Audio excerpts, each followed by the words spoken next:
Hi hello welcome back to our channel. Tollywood సినిమాల్లో శేఖర్ కమ్ముల గారికి ఓ ప్రత్యేకమైన గుర్తింపు ఉంది. ఆయన తన సినిమాల్లో హీరోయిన్స్ని ఎంతో అందంగా చూపిస్తారు. అంతేకాదు హీరోతో సమానంగా హీరోయిన్స్కి ప్రాధాన్యత ఇస్తారు. అలాగే శేఖర్ కమ్ముల డైరెక్షన్లో హీరోయిన్స్గా పరిచయం చేసిన వారిలో కమలిని ముఖర్జీ కూడా ఒకరు.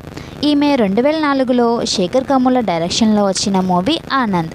ఈ మూవీలో హీరోయిన్గా తన కెరీర్ని స్టార్ట్ చేశారు కమలిని ముఖర్జీ. ఈ మూవీ సూపర్ హిట్గా నిలిచింది. ఈ మూవీలో ఈమె రూప క్యారెక్టర్లో చాలా న్యాచురల్గా నటించారు. ఈ మూవీ తర్వాత మరోసారి శేఖర్ కమ్ముల డైరెక్షన్లో గోదావరి చిత్రంలో నటించారు.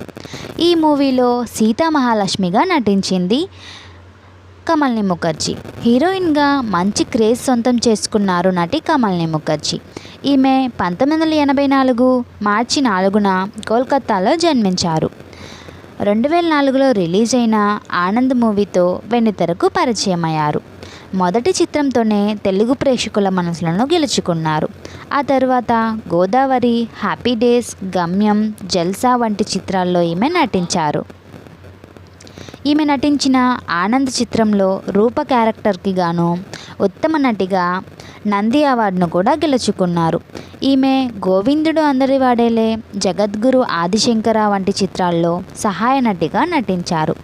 ఈమె 2016లో చివరిగా మన్యం పులి అనే సినిమాలో నటించారు. ఆ తర్వాత ఏ మూవీలోనూ నటించలేదు కమలిని ముఖర్జీ. రీసెంట్గానే ఈమె తన సిస్టర్తో కలిసి మిర్రర్ మిర్రర్ అనే యూట్యూబ్ ఛానల్ని స్టార్ట్ చేశారు. ఆ తర్వాత ఫుడ్ బిజినెస్లోకి అడుగుపెట్టారు, సక్సెస్ అయ్యారు. ప్రస్తుతం ఈమె తన బిజినెస్ రంగంలో బిజీగా ఉంటున్నారు. కాగా గత ఏడాదిలో డల్లాస్లో ఓ ఈవెంట్లో ఈమె సందడి చేశారు. అక్కడ ఆమెను చూసిన వారందరూ కూడా షాక్ అయ్యారు. అప్పట్లో మూవీస్లో చాలా సన్నగా అందంగా ఉన్న ఆమె ఇప్పుడు ఇంత బొద్దుగా మారడంతో అందరూ ఆశ్చర్యపోతున్నారు. కమలిని ముఖర్జీ గారి కొన్ని బ్యూటిఫుల్ ఫొటోస్ను ఈ వీడియోలో మీరు కూడా చూసేయండి. వీడియో నచ్చితే లైక్ చేయండి, షేర్ చేయండి, అలాగే మన ఛానల్ని సబ్స్క్రైబ్ చేసుకోండి. Thank you for watching.